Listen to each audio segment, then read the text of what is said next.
LSD is not dangerous physically. It can be dangerous psychologically to someone who's not prepared to confront the energy and the grandeur and the wisdom of the divine process. It scares you out of your mind.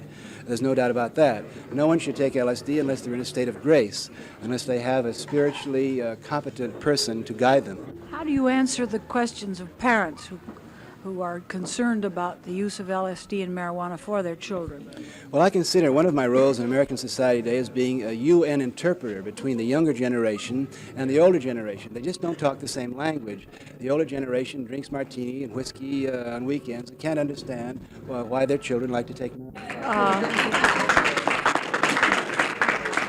I want to point out that these are young people who are hungering for older people, for their parents to listen to them. These youngsters want to share with their parents the grandeur and the glory that they are encountering. And I think it's tragic that more parents aren't listening to these interesting and talented and unusually creative youngsters.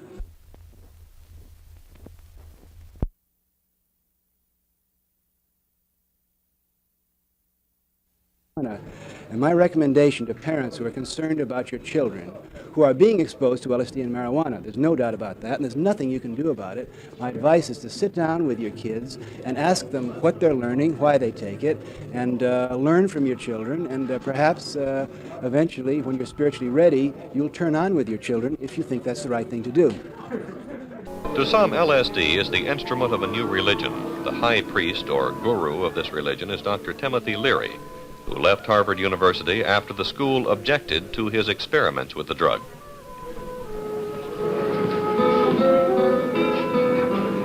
We're not starting the religion to legalize and cover our activities.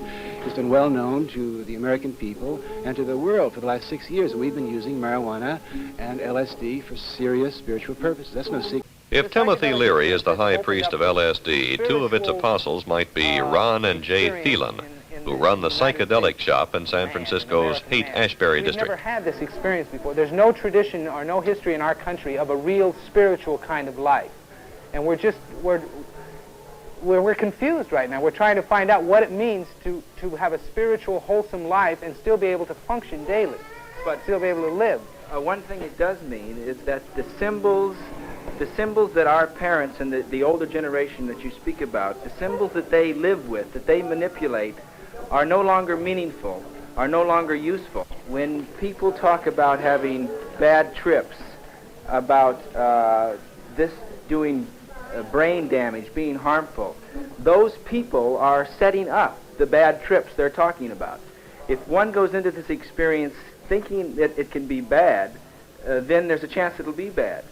The whole problem is that legislators and doctors and psychiatrists, physicians, have been pounding away at how dangerous this is because they have never had the joyous experience. Once you've had the joyous experience, then you don't talk about the dangers and it going bad because that's all based on fear. And it's getting over fear, getting out of fear that this whole community is all about. I think it's a worldwide revolutionary thing. I think young people all over the world are aware that we have to change. Everybody has to change.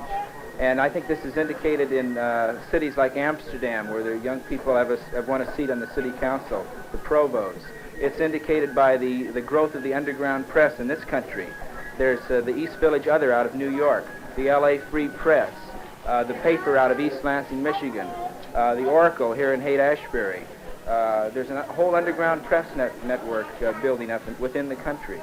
And every major city in the country has a community. Within the psychedelic generation, it's mostly, I think, a white middle-class movement right now.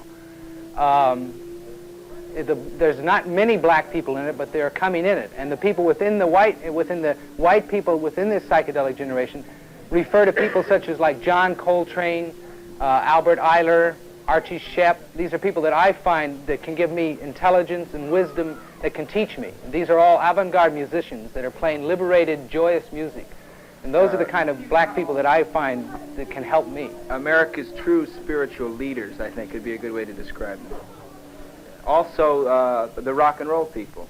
I don't think there's a major rock and roll group in the world that's not turned on. I'd like to say one more thing about San Francisco. I think San Francisco is the holy city. I think it's going to be the Mecca of the West. And what I'm going to propose in January, although I don't know about the ethical propriety of it, is that Allen Ginsberg run for mayor of San Francisco.